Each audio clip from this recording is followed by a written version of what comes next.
So let's welcome Adam to the show. Hello, Adam. Hey, Jane, thank you so much. I love the intro. It makes me sound a bit interesting. Adam, we've worked together for several years now, and you have always been the most interesting client and so much fun to work with. And for those of you who are watching the video of this, you'll see that Adam looks very dapper today. He's got the most amazing hat and fantastic velour velvet jacket in a beautiful on my screen, it looks like a deep purpley blue. You might have the correct color tone to tell me what it is, but he looks absolutely amazing. So Adam, on your career podcast, it's all about career transitions and reinventions. So just to kick us off, can you tell me what were your early career aspirations when you were a little boy?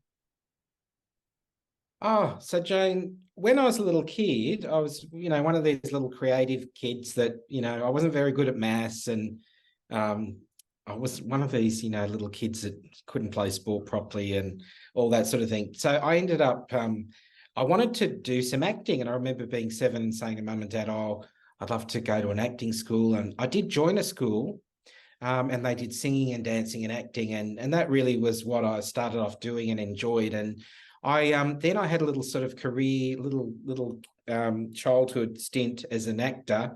I was in a few movies. Mad Max. You remember the one with Tina Turner, the third one?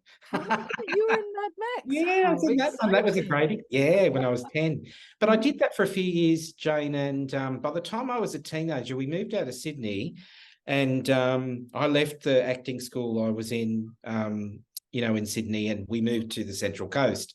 And I was also very shy, even though I could get on stage and be out there.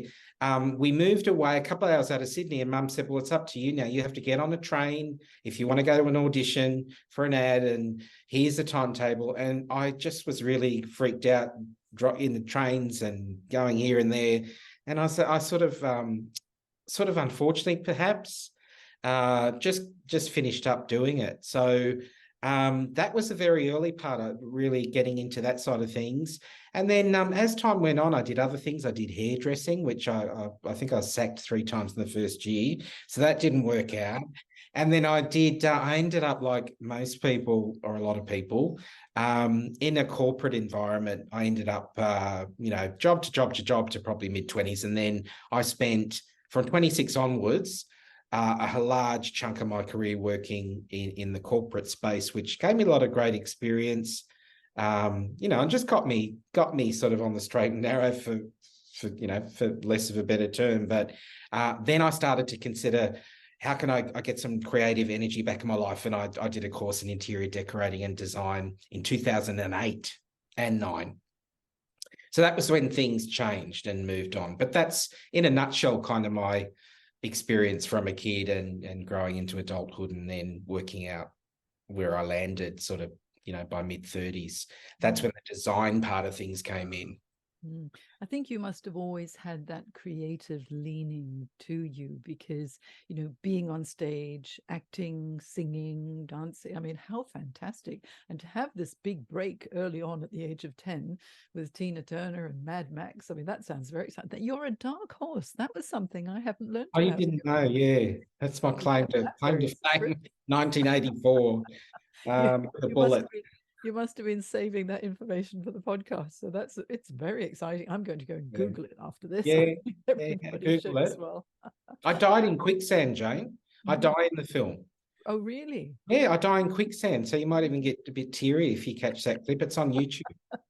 Oh, I'm definitely going to find it. In fact, I'm going to go and find the link and add it to my show notes. Oh, so we can yeah. see Wow, that how sounds Adam sinks in quicksand at the age of 10.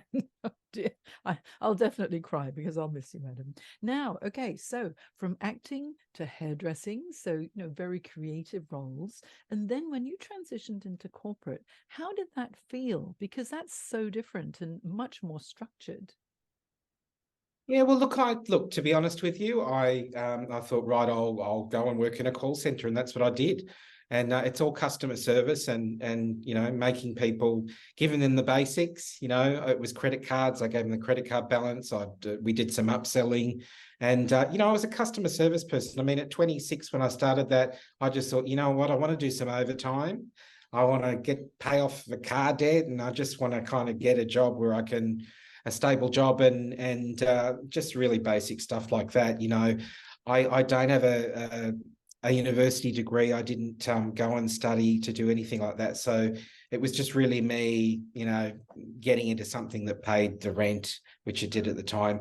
But as time went on, I was given opportunities to because I knew the role. After a couple of years, I was given opportunities, to look after the team for a couple of days, and then that ended up in the next two years being a team leader role. So was looking after a team, and then it sort of went and grew, and I sort of bounced all around in different areas, for business, B2B, B2C, and you know what, it just ended. It worked well for me, and having a steady income works well for me. It did then, and it does now, and I'm 49. But yeah, so I kind of that was the experience, just moving through that. But of course, going back to the creative side, Jane, it was like about late 30s. I thought, I need something else, and that's when I went and did a course. And so many people do. They sort of fall into a career, and then the career takes them, along this journey. And you've had a really successful corporate career, from customer care to team trainer to operations service to digital. What was this? Oh, digital account development. And then Foreign exchange, yeah. So, and now you're a national relationship manager for the Global Communications Service. So you've had a stellar corporate career as well. But at some stage, yes. you felt, okay, something is missing. And I think it must be because you weren't fulfilling that creative side that really needed to come out. And then doing that course in 2008, 2009 for interior design, that must have sparked that little bit of excitement, yes? Yeah, absolutely. So that was really a turning point. And what I did successfully, and I don't know how I did it, and a lot of people, especially decorators and designers, say to me, how did you do all those jobs when you were working? And I said, I just made it happen. I would obviously take time off work to do some of it. I would have other people that I knew would help me doing some of it as well. For a while, I had Jane, kind of a partner. It was all verbal, and that's a whole nother podcast. But I did have a partner for a period of time that did a lot of the day-to-day. So I was able to run over some successful residential design projects, and then get them published as well, which was really a happy day for me when I first was published in a national magazine, and got a few of those, because I was happy at the time. I mean, the money was great, the corporate experience. I got to coach people in corporate, and the part of, it's finance, but it's also the one-to-one with people is something that I think is a recurring theme, and something I'm considering doing as well, coaching in the design side of things, as we've discussed. But I love the coaching side of it. But then I did the course, and I was able to do the two things. And I was also getting remunerated really well from these design jobs on the side. And just over time, I mean, I did it for about 8 years, sort of making all that happen. And people couldn't figure it out, because most people think, oh, you've got to go hard or go home with the design. You've got to finish your job. And, I had all these coaches in times gone by tell me, you got to get out of your corporate role, get out of there. The universe will come to meet you as soon as you're available. Well, right. it doesn't exactly happen that way. You can't just rely on the universe. There's a lot of hard work when it comes to running your own business. But what you did was, in 2018, you decided, I'm going to go and throw myself into this. And so that was a big move, wasn't it? I didn't know you then, but you decided, okay, let me set up my own business, Adam Scougall Design. And you did that full-time, 100%, full on. How did that go? I'm glad I did it, Jane, because I realized, and I know that you understand this completely. I mean, you really have to go through hardship, I think, to really understand the benefits of being able to reset. So what happened, I actually did a design mastermind the year before. And the whole idea of that mastermind, which was a year-long course with other designers in the US, was to get me out of corporate and get me on the ground running and have this be a huge success. So that is what I did. We had this vision of me writing the resignation letter, and I posted in early 2018, I posted the letter to the group, clap, clap, clap, clap, clap. But then reality hit, Jane, and I started out well, and then things went a little bit quiet. And then I was meeting people that were really not the right type of person I wanted to meet with. In the residential space, you've got people that engage you, and then some of them can go with the flow and let you do what you do best, but some of them can micromanage like anywhere, tell you what to do, tell you, that I should be able to do it within this or that budget. I mean, it goes on and on. To answer your question, it was full of ups and downs, and don't even go there by the time we got to early 2020, when things changed for the worse, not only for me, of course, but that was tough. The whole COVID thing was difficult too. And I think, so many people think if I launch my business, people will come. Now, that doesn't happen. There's so much to running your own business, and it sometimes can be really cyclical, especially if you're a coach or a consultant, and then you can get a lot of work and you're super busy, and then the marketing falls away because you're so busy. And then when that project or gig ends, then suddenly you have to start hustling again to build up the momentum and land the next client or the next job. And so it's a bit like feast and famine in many, many consulting businesses. And with interior design, it depends on the clients who need something done. But then when COVID hit, that would have decimated your business. It would have been so, so tough. And it was around about that time, I believe, that we first met. Was it 2000, maybe 2001, I think? And you were reassessing, what should I do? What should I do? But then now you have come full circle, and you've successfully relaunched your corporate career, and that's ticking along beautifully, and you're in a leadership role, and you're doing wonderful things. But you have now married your interior design business as a side project, which is growing just so very, very well, with your full-time corporate role. Now, that's ideal for most people. And I always think, if you're thinking about starting your own business, then start it up as a side project first and see how you go. But you've taken it to the next level. You've got some amazing clients that you're working with, and you've structured your business a little bit differently. So tell me, how do you marry the corporate with your successful interior design business now? Well, what I did, Jane, was really, I kind of assessed what did I do for those 8 years before I left, because that worked. And then I realized that a big part of it was having another resource involved that can actually do some day-to-day for you. And then I actually did a lot of coaching, and I was working on this process, design implementation strategy that I worked on with a coach. And then I started to think to myself, hang on a second, if I break this down, there's really only 4 or 5 full days out of this whole project that I need to be around.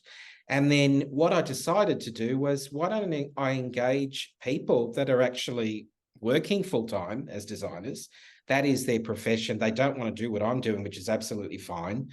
Or they haven't had the experience, whatever. And I actually have somebody who I work with now in the same way I did in the past. And I hire that person, that resource, for blocks of hours, and we work out an estimate of when they would need to be on site. I plan everything out really well. So everything's documented, all the planning's done on, computer-aided design.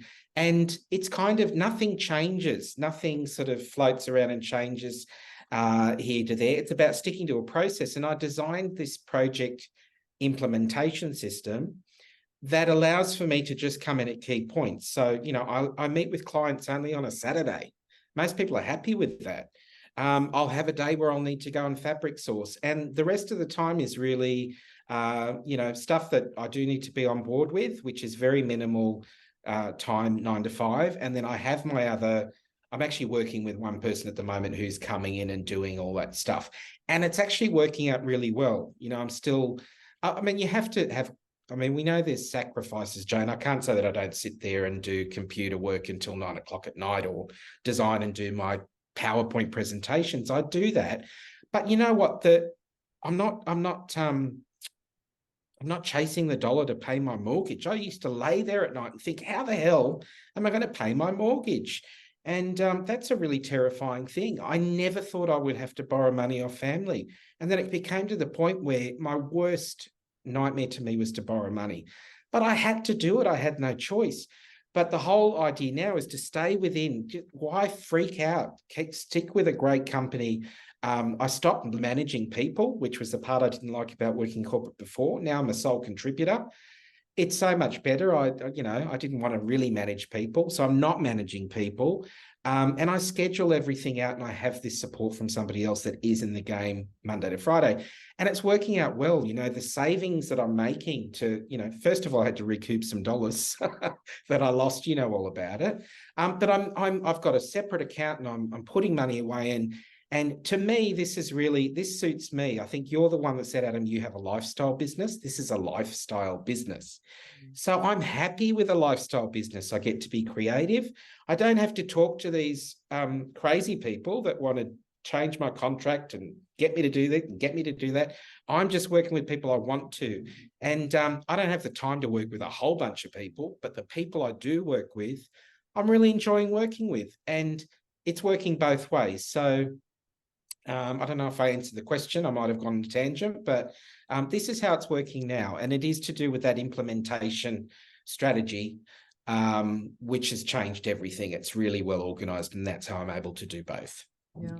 And also knowing what your strengths are, you've now come full circle and you realize what you enjoy doing, what you don't enjoy doing in your corporate life. You're someone who likes to get stuff done, not managing or leading people, but getting your job done. So you're a technical specialist. And then in your own business, rather than having to faff about doing the nitty-gritty, you can do that creative side, and having help and outsourcing what it is that you don't need to be hands-on with. It makes 100% sense. You found that magic balance, haven't you? So that you can create what I always, as you say, I love a lifestyle business, because you can either build an enterprise or you can build a lifestyle business. And a lifestyle business really makes you happy, and you do most of what you enjoy doing, and a little bit of admin because that's obviously necessary, but you've now come to this perfect balance that I think so many people would be very envious of. And there are many people who think, oh, I wish I could be an interior designer. And I know that in September you're going to be launching your podcast to help people who are aspiring interior designers to find that happy balance, so that they don't give everything up, go full hog all the way into their own business and think, uh-oh, that didn't quite work out. So tell us about the podcast, Adam. Well, the podcast, yeah, thanks, Jane. So the podcast is launching September 5th. It's really about my experience. I just started, I thought,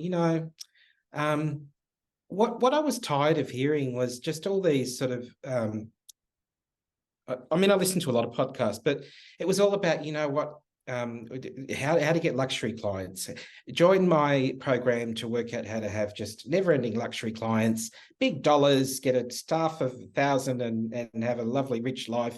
And I was listening to that and thinking, that wasn't my experience at all. I did lots of coaching for luxury, this, luxury, that, and it didn't work out like that. That's not what really happened. And then I started to talk to other people, and there's plenty of people that had my experience or are having my experience that are not having this string of luxury clientele. So this is a real thing out there, and I wanted to present the podcast to people about the pros and cons of it. And you don't have to go and do it. I wanted a creative outlet. I wanted to be fulfilled. But I realized I didn't actually need to do this full time and lay awake at night wondering how to pay my bills. I just wanted to be able to do it and still be able to be comfortable and not be stressed. So this podcast is about my experience. It's about all those years we talked about, but it's also about how you can do the same thing. If you want a life change, a midlife change, or you're considering it, you don't have to go full throttle and then it burns you and you leave it all together. Why not try a tempered approach where you really get to move in and out as is comfortable? I'm going to talk about all that on the podcast. And yeah, just share my experiences, and I'm looking forward to doing that, and just having a dialogue with people about it. I'm very, very excited. You're going to have to tell us the title of your podcast, Adam. So it's called you want to be an interior designer. Yes. So the website is live, and I have a quiz, which you gave me the idea for the quiz. As we know, Joe, actually, you gave me the name of the podcast. Let's cut the cackle. You gave me the name. You told you got a quiz, and I thought I'm just going to nick that off you. But so you want to be an interior designer? /quiz is where you can, if you want to work out your strengths and opportunities, if you're in design or you're just thinking about it, go and do the quiz. So you want to be an interior designer, .com/quiz. It'll be in the show notes, won't it? Okay. Well, everybody listening who can't wait to listen to the podcast, don't worry. I'll have all of the links in my show notes at janejacksoncoach.com/podcast. And so you want to be interiordesigner.tv /podcast, because it's going to be a YouTube as well as like yours, Jane. It's going to be a YouTube with video as well as an audio. And you know what? Adam does have a YouTube channel with so many fabulous videos of the interior design work that he's done in the past as well. Such a creative. When I first landed on Adam's YouTube channel, I thought, you know what, Adam, you have such talent here.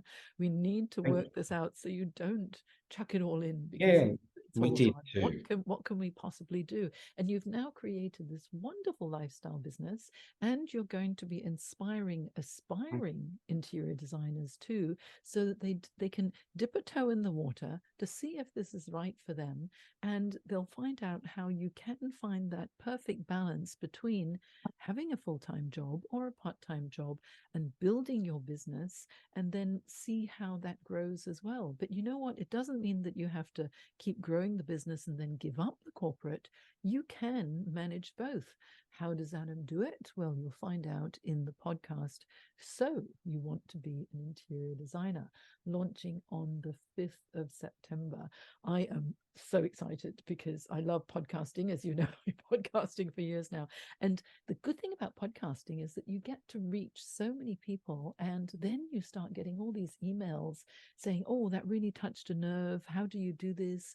Could you work with me and help me with this as well? And that's what will probably happen with yours, because people will see that you're not promising this unrealistic unicorn business that's going to magic themselves, into your world if you keep manifesting and thinking and doing your dream boards or whatever, which works for some people. But to be quite honest, when you're building a business, it takes a lot of hard work, marketing, sales, implementation, creativity. And what would you say, Adam, are the key qualities that you bring to your business?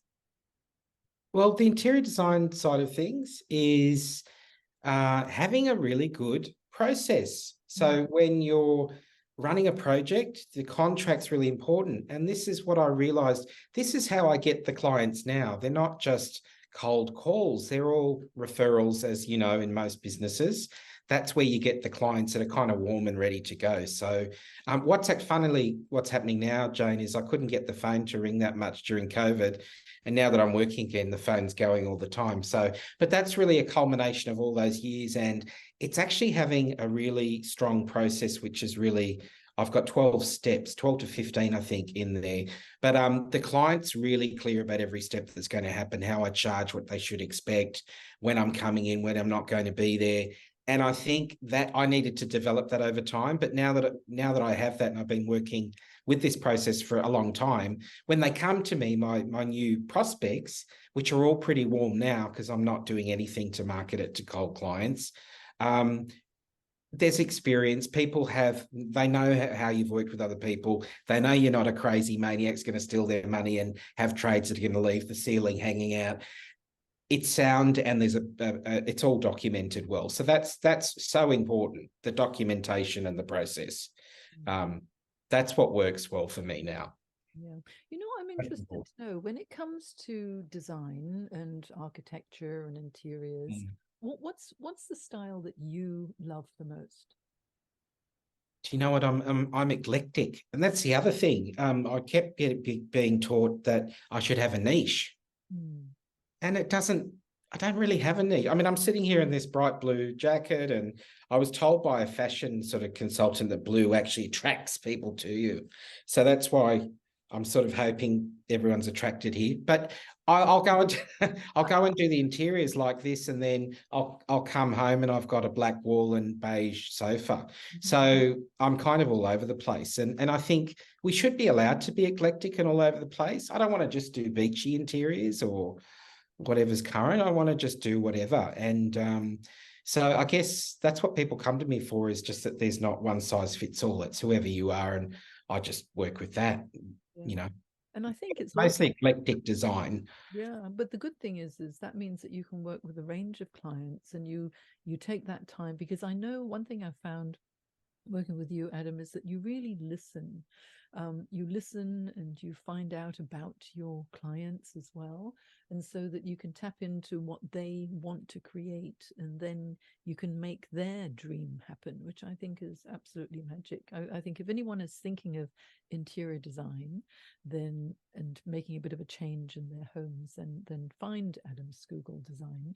And also, if you're thinking about becoming an interior designer yourself, listen to Adam's podcast, So You Want to Be an Interior Designer, and find out the nitty gritty. Basically, Adam, you're going to go into a deep dive into how to set up a business, how to balance your business, the pitfalls, who to work with, who not to work with, and the ups and downs, and the real down and dirty of building this business, because it's not easy. It takes a lot of hard work, and you tell it like it is. Yes. Yeah, and also if I can backtrack a little bit, Jane, because this is where I just want to highlight where you've helped me specifically on the corporate side. I didn't like my corporate role that much because I was sick of managing people. But one of the things that you helped me with, if I can give you some credit there, is saying, hey, you don't have to manage people anymore. If you want to have the best of both worlds, what about looking at ways that you're not managing a team of people? So it's also about changing the role. If you want to stay within your current role, and if it is a corporate role, if you don't like a part of it, you don't have to stay in that business unit, or like I was, managing people after all that time and all their issues. Sometimes it's great, sometimes it's not. I learned how to be a coach, though. That was the good thing about that, which I'll bring into this next business. But I think the other thing is you can change, can't you? You can change the makeup of your current role, get into a different business area, or try something else where you can have both work successfully. So I just wanted, that was important as well, because going back to corporate also had to be not a nightmare in terms of the content of what I was doing day to day. It had to be a new, exciting beginning that way, as well as, being able to manage the design side of things. So that was important as well. That's important to my happiness now, as well as they're both working harmoniously together. Yeah, because if one ends up being a huge drain on your energy, you can't be your best self in either. That's And I it. think that right now you've created just the perfect balance, where you love the the corporate work, you love the creative work, you love having the freedom of running your own business as well. And very few people are able to get that really good balance. So I think for you're a wonderful role model when it comes to becoming an interior Thank you. designer. Yeah. And I'm inspired. Next time I'm going to renovate, I think you're going to have to come and have a look and tell me if my colors are all wrong and what should I choose. I won't say they're all wrong. There's a bit of And diplomacy there, Jay. yeah, well, you can see my office here if you're looking at the video. So it's pretty I'd be clear. delighted, Jane. I'd be But you're delighted. absolutely right about blue. Blue is Yes. the most universally liked color as well. And so you're not going to put anyone offside by wearing that particular color. Sometimes people end up being really flamboyant with the neon oranges or whatever. And some people like that, but a lot of people don't. So it's good that you're able to appeal and use color to your advantage as well. What are your final words that you're going to leave with us? And I want to remind everybody, have a look at my show notes. I'll have all the links to Adam's content, YouTube, podcast, as well as his website. So final words from you, Adam. Well, final words is really to thank you for giving me the opportunity to be on your amazing podcast, and giving me an opportunity to speak about, I guess, the reality of my journey.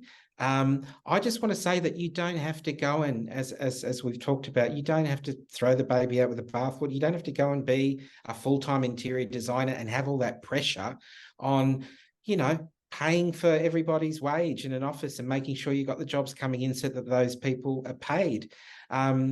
You can just do it. For me, it was a creative outlet that I realized I needed. I didn't need the burden of going through, a pending recession and COVID and this and that. That just ripped my soul apart. But what I realized is if I can just get back into a role that gives me that money that I need every month, if I take on a design job, I do it. If I like that person, I do it. If I don't like it, I'm not able to do the job at the moment, whatever it is. But I'm pretty happy. I get to do what I want, and it's working in all areas. So there isn't one size fits all. And I hope, that if anyone's interested, come and join me on the podcast, and I'll talk you through everything that's happened. It's going to be fun, but it's going to be real, and it's all happening next month. And thank you. Final words, Jane, for giving me the opportunity to be on the show, and I really appreciate it. You're one of the most delightful people I've ever worked with, and one of my favorite podcast guests. So I'm going to have you on the show again. I'd say about 6 months into your podcast, and so find out, how has it gone? I'm so excited, Jane. Well, thank you so much, Adam. It's such a delight to talk to you, and roll on the launch of So You Want to Be an Interior Designer. Thank you so much. Bye now. Thanks, Jane.